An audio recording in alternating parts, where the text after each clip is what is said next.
시간이 되었습니다. 다 같이 사도신경으로 신앙 고백하시며 2023년 10월 27일 금요일 새벽 기도에 함께 시작하겠습니다. 나는 전능하신 아버지 하나님, 천지의 창조주를 믿습니다. 나는 그의 유일하신 아들, 우리 주 예수 그리스도를 믿습니다. 그는 성령으로 잉태되어 동정녀 마리아에게서 나시고 본디오 빌라도에게 고난을 받아 십자가에 못 박혀 죽으시고 장사된 지 사흘 만에 죽은 자 가운데서 다시 살아나셨으며 하늘에 오르시어 전능하신 아버지 하나님 우편에 앉아 계시다가 거기로부터 살아있는 자와 죽은 자를 심판하러 오십니다. 나는 성령을 믿으며 거룩한 공교회와 성도의 교제와 죄를 용서받는 것과 몸의 부활과 영생을 믿습니다. 아멘.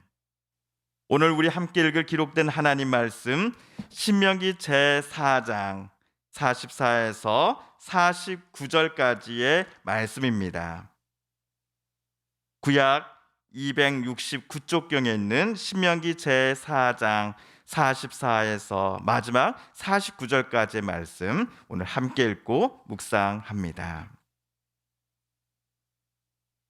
모세가 이스라엘 자손에게 선포한 율법은 이러하니라. 이스라엘 자손이 애굽에서 나온 후에 모세가 증언과 규례와 법도를 선포하였으니 요단 동쪽 벳불 맞은편 골짜기에서 그리하였더라. 이 땅은 헤스본에 사는 아모리 족속의 왕 시온에게 속하였더니 모세와 이스라엘 자손이 애굽에서 나온 후에 그를 쳐서 멸하고 그 땅을 기업으로 얻었고 또 바산 왕 옥의 땅을 얻었으니 그 두 사람은 아모리 족속의 왕으로서 요단 이쪽 해 돋는 쪽에 살았으며 그 얻은 땅은 아르논 골짜기 가장자리의 아로엘에서부터 시온산 곧 헤르몬 산까지요. 또 요단 이쪽 곧 그 동쪽 온 아라바니 비스가 기슭 아래 아라바의 바다까지이니라. 아멘.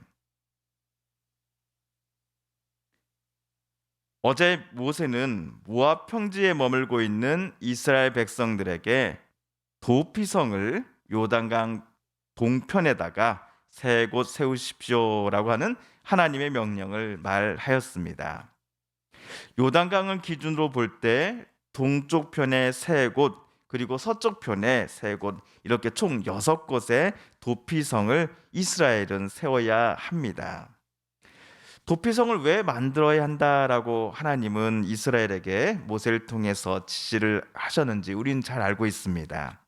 어떤 사람이 원한이나 고의가 아니라 정말로 우연으로 실수로 사람을 죽게 한 경우에 그가 도피성으로 들어가 피신하면 목숨을 복수자에게서 건질 수 있었습니다.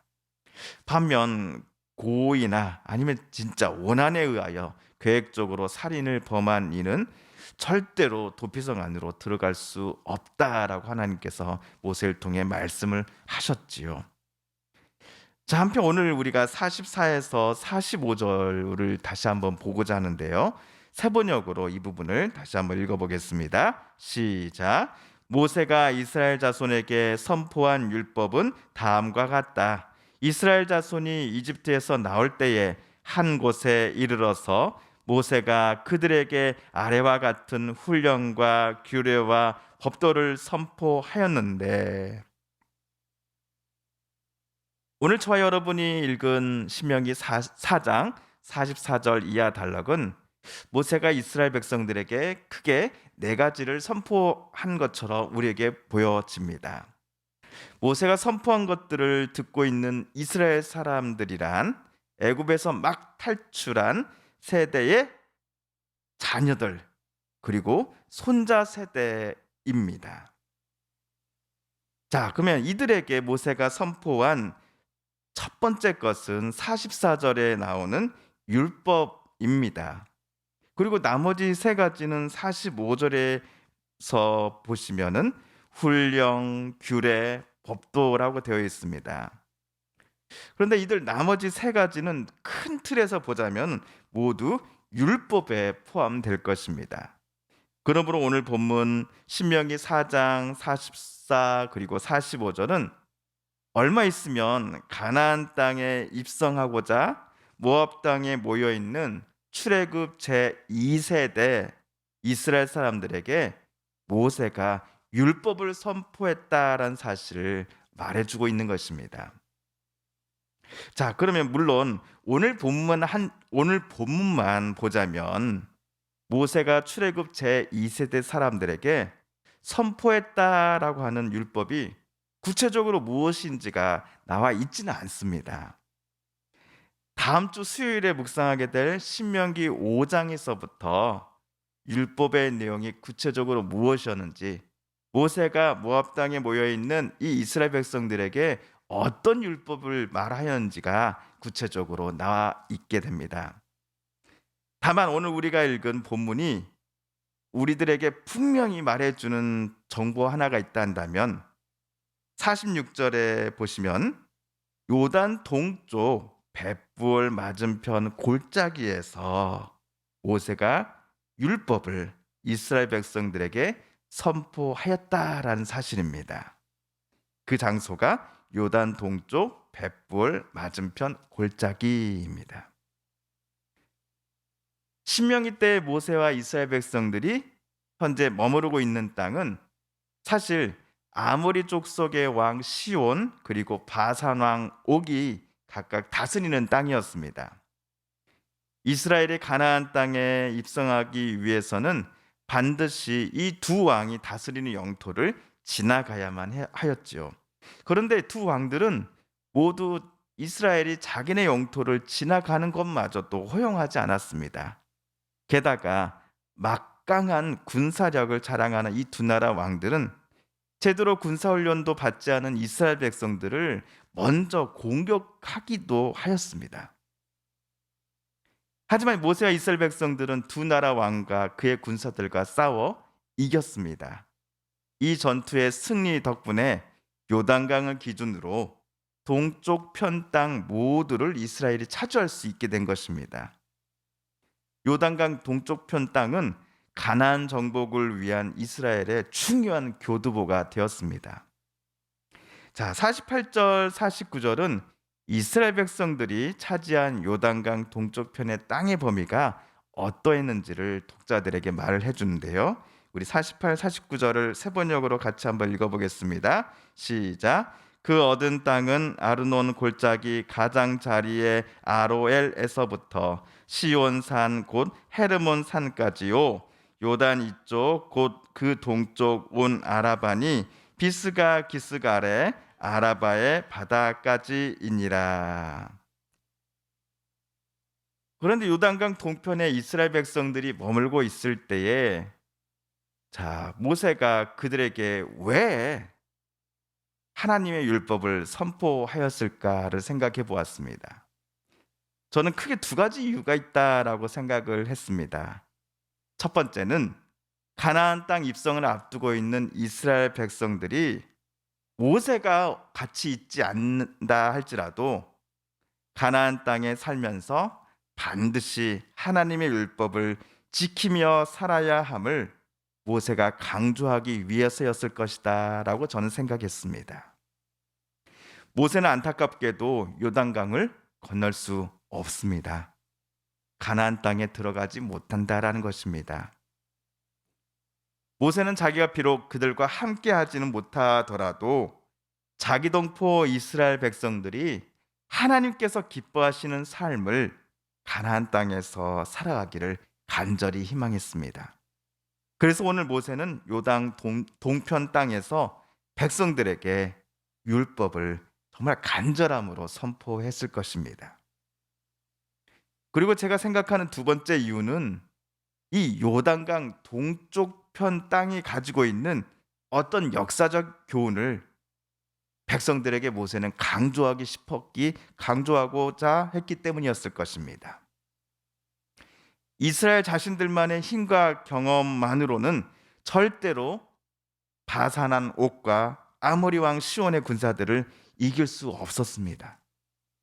그럼에도 두 나라 왕이 다스리는 이곳 요단강 동쪽 편 땅을 지금처럼 이스라엘 백성들이 모두 차지할 수 있었던 이유는 하나님께서 이스라엘의 장수가 되어 주셨고, 또한 이스라엘을 위해 하나님께서 저들과 싸워 주셨기 때문임을 성경은 말하고 있습니다. 그러므로 요단강을 건너 서쪽에 있는 가나안 땅을 앞으로 정복하고, 또한 그곳에서 복된 삶을 살고자 한다면 이스라엘은 전적으로 하나님만을 의지해야 합니다. 하나님 뜻대로 그곳에서도 살아가야 합니다. 참 생명과 복을 허락해 주시는 여호와 하나님만을 이스라엘은 바라봐야 합니다. 그래서 모세는 오늘 이곳 요단강 동편 땅에 머물러 있는 이스라엘 백성들에게 하나님의 율법을 또다시 설명하고 선포하며 여러분이 들은 바대로 살아갈 것을 모세는 요청했던 것입니다. 많은 이들이 하나님을 바라보려고 하지 않습니다. 하나님께 부르짖지 않습니다. 자신의 능력과 힘, 또 과거에 얻었던 그 성취의 결과물들에 의지하며 하나님 대신 자기 자신이 인생의 주인이 되려고 많이들 생각합니다. 하지만 사랑하는 성도 여러분, 여호와 하나님은 우리의 생각과 경험을 뛰어넘는 전지전능하신 하나님이십니다. 전지전능한 하나님은 오늘 신명기 때 이스라엘 백성들에게처럼 저와 여러분에게도 은혜와 복 주시기를 기뻐하십니다.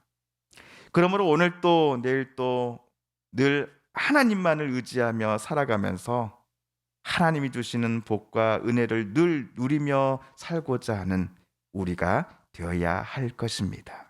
주님께서 가르쳐 주신 기도를 드리며 오늘 신명기 말씀 묵상 제 22번째 시간을 모두 마칩니다.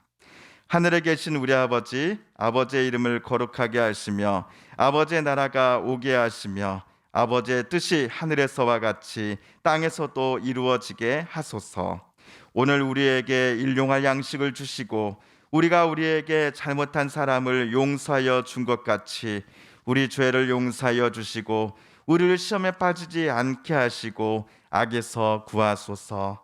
나라와 권능과 영광이 영원히 아버지의 것입니다. 아멘. 사랑하는 성도 여러분, 성삼위 하나님께서 오늘 말씀 묵상 중에 저와 여러분에게 들려주신 하나님의 음성, 또 하나님의 뜻을 다시금 떠올려 보고 싶습니다.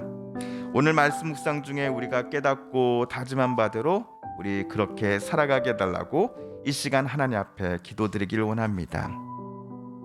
우리 성도님들과 가족들 중에 또한 이웃분들 중에 하나님의 고쳐주심, 또 치료하여 주심, 회복시켜 주심을 놓고 간절히 기도하는 분들이 계십니다. 이 시간 우리도 같은 마음 같은 뜻으로 함께 기도하십시다. 하나님, 이 땅의 모든 전쟁들을 멈춰 주소서. 무고한 민간인들이 죽지 않도록 하여 주소서. 마지막으로 우리가 가지고 나온 간절한 기도 제목 하나님께 하려며 하나님의 은혜의 보좌 앞으로 더 가까이 나아가겠습니다. 개인 기도 시간 갖겠습니다.